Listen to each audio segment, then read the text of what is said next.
जब पहली बार बाबा साहब ने अपना काला कोट पहनकर मुंबई की कचहरी में कदम रखा तो वहां सन्नाटा छा गया।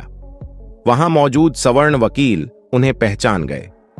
उनकी आंखों में बाबा साहब के लिए सम्मान नहीं बल्कि जातिगत घृणा थी। वे सोच रहे थे, यह महार जाति का व्यक्ति आज हमारे बराबर काला कोट पहनकर कैसे खड़ा हो सकता है। बाबा साहब कचहरी के अंदर अपने बैठने के लिए जगह ठिया तलाश रहे थे, लेकिन जातिवाद से ग्रसित उन वकीलों ने उन्हें अपने बीच बैठने नहीं दिया। तभी एक अहंकारी वकील ने बाबा साहब पर तंज कसते हुए कहा, अरे बैरिस्टर, तुम तो इतने पढ़े लिखे विद्वान हो, तुम्हें हमारे बीच इस कचहरी में बैठने की क्या जरूरत? तुम तो बाहर सड़क किनारे भी अपना बोरा बिछा लोगे तो तुम्हारी दुकान चल पड़ेगी।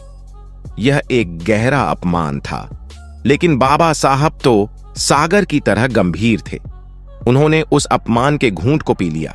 वे मुस्कुराए और शालीनता से बोले, आपने ठीक कहा।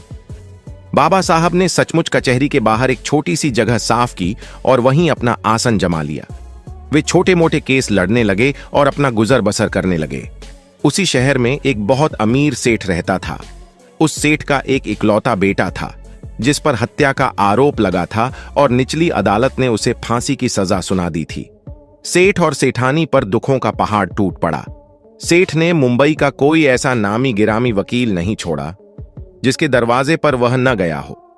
उसने पानी की तरह पैसा बहाया, लेकिन जिस भी बड़े वकील ने उस केस की फाइल देखी उसने हाथ खड़े कर दिए।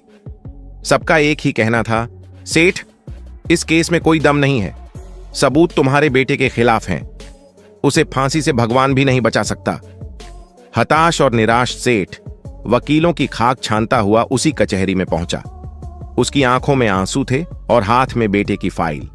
तभी उसी अहंकारी वकील ने, जिसने बाबा साहब का मजाक उड़ाया था, सेठ को देखा। उसने फिर एक क्रूर मजाक किया।